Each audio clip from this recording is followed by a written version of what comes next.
Dobré ránko, dobré ránko, dobré ránko. Dobré ránko, je 5:40, odchádzame na odberné miesta zbierať vrecia s plastami a plechovkami, aby sme dali druhú šancu plastom. Dobre.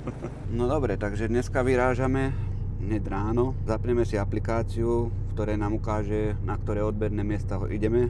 Vidíme, že máme 24 stopov. Takže za chvíľku sme na odbernom mieste prvom.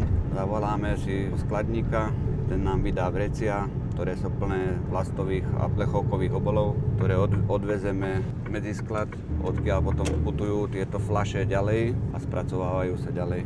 Dobré ránko, tu podľa aplikácie by sme mali brať 8 plastov, 2 plechy a môžeme začať robiť. Každé vreco je označené číselným kódom alebo plombou takzvanou, ktorá sa zapíše do aplikácie, aby správca vedel v skutočnosti, koľko sa zobralo vriec. Ondri, koľko tam máš ešte?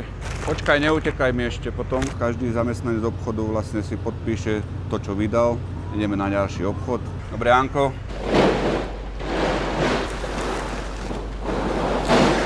Všetky fľašky vlastne sa dovážajú sem do medziskladu. Odtiaľ tu putujú cestu ďalej. Ani jedna vyzbieraná plechovka, ani fľaša nevyjdú na zmar. Ďakujeme, že zálohujete a pomáhate nám chrániť naše životné prostredie. Spolu tvoríme úspešný príbeh slovenského zálohovania.